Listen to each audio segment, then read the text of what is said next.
पांचों पांडवों के साथ कैसे प्रेम करती थी द्रौपदी। दोस्तों, हमारे हिंदू धर्म में अनेकों धार्मिक ग्रंथ हैं। इनमें से एक है महाभारत, जो कि केवल कौरवों और पांडवों के बीच हुए युद्ध की वजह से ही प्रसिद्ध नहीं, बल्कि महाभारत में ऐसे अनेकों रहस्य छुपे हुए हैं जिनसे लोग आज भी अनजान हैं और वो इनके बारे में विस्तार से जानने की इच्छा रखते हैं। दोस्तों, ऐसा एक रहस्य है महाभारत काल की सबसे अहम किरदार द्रौपदी का, जो कि 5 पांडवों की पत्नी थी। लेकिन शायद आप में से आज कई लोग ये नहीं जानते होंगे कि द्रौपदी का विवाह 5 पांडवों से क्यों और कैसे हुआ।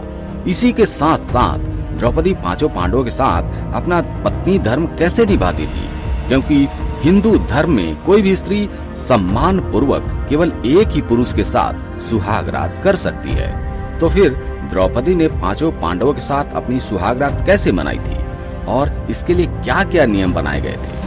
क्या आप भी जानना चाहते हैं महाभारत के इस रहस्य के बारे में? तो बने रहिए हमारे साथ इस वीडियो के अंत तक। उससे पहले मैं आपसे एक विनम्र निवेदन करता हूं कि अगर आप वाकई में भगवान श्री कृष्णा जी को अपने दिल से मानते हैं तो इस वीडियो को लाइक कर दीजिएगा, चैनल को सब्सक्राइब कर लीजिएगा एवं कमेंट बॉक्स में लिखिएगा जय श्री कृष्णा। दोस्तों, द्रौपदी राजा ध्रुपद की पुत्री थी, जिनका जन्म यज्ञ की अग्नि से हुआ था। महाभारत की कथा के अनुसार ऐसा बताया जाता है कि राजा ध्रुपद और कौरव पांडवों के गुरु द्रोणाचार्य एक समय पर अच्छे मित्र हुआ करते थे और बचपन में राजा ध्रुपद ने द्रोणाचार्य को यह वचन दिया था कि जब कभी वो राजा बनेंगे तो अपना आधा राज द्रोणाचार्य को सौंप देंगे। लेकिन राजा बनने के बाद ध्रुपद ने द्रोणाचार्य को अपना आधा राज देने से मना कर दिया और उन्हें राज्यसभा में अपमानित करके निकाल दिया। इस तरह अपमानित होने के बाद जब द्रोणाचार्य हस्तिनापुर पहुँचे तो वहाँ भीष्म पितामह ने उन्हें राजकुमार को शिक्षा, धन और विद्या देने का कार्य सौंपा। इसके बाद द्रोणाचार्य कौरवों और पांडवों को अस्त्र शस्त्र की शिक्षा देने लगे। जब उनकी शिक्षा पूरी हुई तो द्रोणाचार्य ने उनसे गुरु दक्षिणा में पांचाल राज्य को मांगा। गुरु की आज्ञा पाते ही पहले तो कौरवों ने पंचाल पर आक्रमण किया, लेकिन उन्हें राजा ध्रुपद के हाथों पराजित होना पड़ा। इसके बाद पांचों पांडवों ने अपने गुरु का आदेश पूरा करने के लिए पांचाल पर आक्रमण कर दिया और राजा ध्रुपद को पराजित करके अपने गुरु द्रोणाचार्य के सामने ले आए। इसके बाद द्रोणाचार्य ने राजा ध्रुपद को आजाद करके पांचाल राज्य का आधा हिस्सा राजा को सौंप दिया और आधे हिस्से का राज अपने पुत्र अश्वत्थामा को दे दिया। राजा ध्रुपद द्रोणाचार्य से इस तरह अपमानित होने के बाद बदले की आग में झुलसने लगे और इस वजह से उन्होंने पुत्र प्राप्ति के लिए एक यज्ञ रखा। इस यज्ञ में उन्हें एक पुत्र तो प्राप्त हुआ, लेकिन उसके साथ साथ उन्हें एक पुत्री भी प्राप्त हुई, जिससे पुत्र का नाम धृष्टद्युम्न था और पुत्री का नाम द्रौपदी। द्रौपदी राजा द्रौपद को हवन कुंड की अग्नि से प्राप्त हुई थी, इसलिए उन्होंने अपनी पुत्री के विवाह के लिए एक स्वयंवर की घोषणा की। उस समय माता कुंती के सभी पुत्र पांचों पांडव जंगल में एक ब्राह्मण का वेश धारण करके रह रहे थे। जब पांचों पांडवों को इस बात की भनक लगी कि राजा द्रुपद ने अपनी पुत्री के लिए स्वयंवर रखा है और उसमें श्री कृष्णा भी सम्मिलित होंगे, तो पांचों पांडव श्री कृष्णा के दर्शन करने के लिए स्वयंवर की ओर निकल पड़े। राजा ध्रुपद ने अपनी पुत्री के स्वयंवर में एक शर्त रखी थी, जिसके अनुसार एक यंत्र में एक मछली को रखा गया था। वो इधर उधर घूम रही थी। इस शर्त को पूरा करने के लिए इस घूमती हुई मछली की आंखों में उसकी परछाई देखकर तीर मारना था। जब इस शर्त को जो पूरा करेगा उसका विवाह द्रौपदी के साथ किया जाएगा। इस स्वयंवर में एक के बाद एक सभी राजाओं ने उस मछली की आंख पर निशाना लगाने की कोशिश की, लेकिन कोई भी सफल नहीं हो पाया। इन असफल लोगों में कौरवों में से जरासंध, दुर्योधन, दुशासन, शिशुपाल आदि शामिल थे। सारे कौरवों के असफल हो जाने के बाद ब्राह्मण का वेश धारण करके स्वयं वर में आए अर्जुन ने अपने गुरु की शिक्षा का मान रखने के लिए मछली की परछाई को देखते हुए एक ही बाण में उसकी आंखें भेद डाली। जिसके बाद द्रौपदी ने आगे बढ़कर अर्जुन के गले में वरमाला डाली, उसे अर्जुन के हवाले सौंप दिया। लेकिन दूसरी तरफ राजा ध्रुपद को यह चिंता सता रही थी कि उनकी पुत्री का विवाह उनके मन के मुताबिक नहीं हो पाया, क्योंकि राजा ध्रुपद को यह पता ही चल गया था कि उनकी पुत्री का विवाह पराक्रमी राजकुमार से हुआ है। लेकिन इसके साथ साथ वो ये जानते थे कि ब्राह्मण के वेश में आए हुए अर्जुन पांडव पुत्र थे। स्वयंवर के बाद पांचों पांडव द्रौपदी को अपने माता कुंती के पास वन में ले। जब अर्जुन ने अपनी कुटिया में पहुंचते ही अपनी माता कुंती को आवाज लगाया, देखो माता, आज हम तुम्हारे लिए भिक्षा में क्या लाए हैं। उस समय उनकी माता कुटिया के अंदर भोजन बना रही थी, इसलिए उन्होंने बिना देखे ही पांचों पांडवों से ये कह दिया कि तुम लोग भिक्षा में जो भी लाए हो उसे आपस में बराबर बांट लो। सभी पांडव भाई अपनी माता की हर बात मानते थे, लेकिन इस आदेश को सुनकर वे सभी चुप हो गए।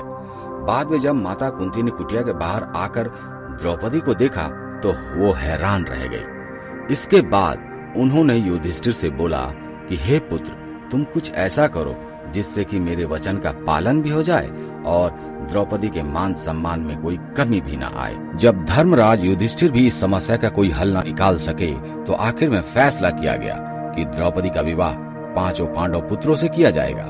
लेकिन जब इस बारे में राजा द्रुपद को पता चला तो उन्होंने कृष्णा से पूछा कि एक स्त्री भला 5 पुरुषों की पत्नी कैसे बन सकती है, ये तो हिंदू धर्म की मर्यादा के खिलाफ है।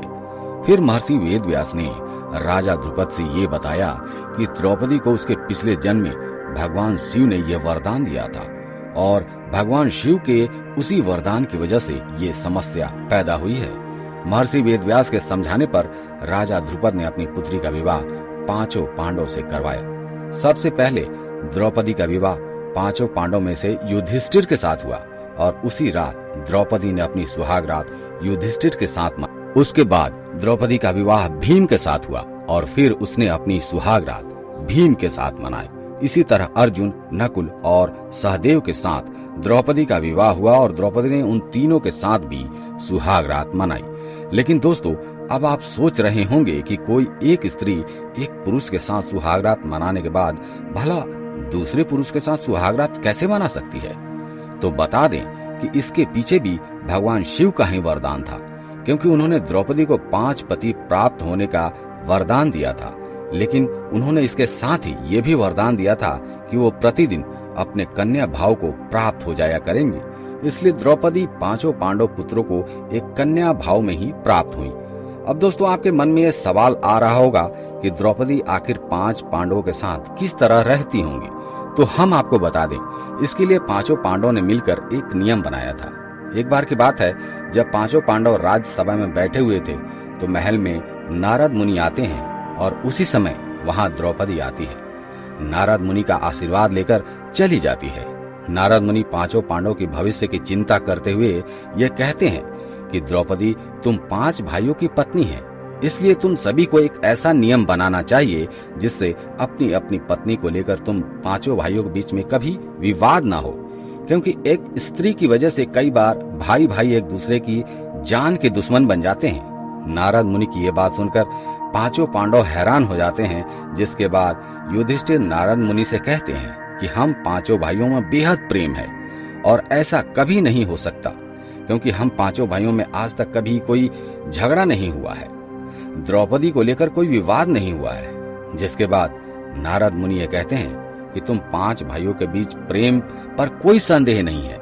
इसी के साथ नारद मुनि 5 पांडवों को सुंद और उपसुंद राक्षस भाइयों के बारे में बताते हैं, जो कि केवल एक स्त्री की वजह से ही एक दूसरे के जान के दुश्मन बन गए थे। सुंद उपसुंद 2 राक्षस भाई थे, जिन्होंने ब्रह्मा जी की कठोर तपस्या करके उनसे वरदान प्राप्त किया था कि उन्हें एक दूसरे के अलावा इस संसार में और कोई मार न सके। ब्रह्मा जी का वरदान प्राप्त करने के बाद दोनों राक्षसों ने पृथ्वी पर हाहाकार मचाना शुरू कर दिया।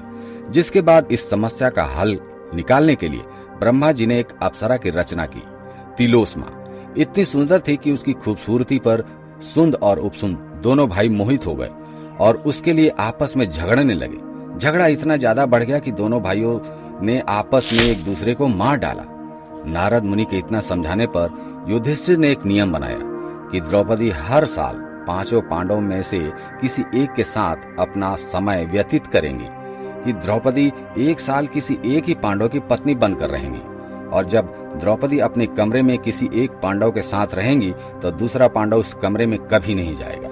यदि कोई इस नियम को तोड़ेगा तो पांडव 1 साल तक वन में रहकर कठोर ब्रह्मचर्य का पालन करेगा। तभी एक बार की बात है, द्रौपदी युधिष्ठिर के साथ अपने कमरे में बैठी हुई थी और अर्जुन उस कमरे में अपना धनुष भूल गए थे। जब अर्जुन उस कमरे में अपना धनुष लेने गए तो अनजाने में इस नियम को तोड़ दिया। इसके बाद उन्हें जंगल में 1 साल रहकर कठोर ब्रह्मचर्य का पालन करना पड़ा था। दोस्तों, आज का सवाल आपके लिए है, क्या आप बता सकते हैं महाभारत में द्रौपदी के कितने पुत्र थे? आप इसका जवाब कमेंट सेक्शन में नीचे दीजिएगा।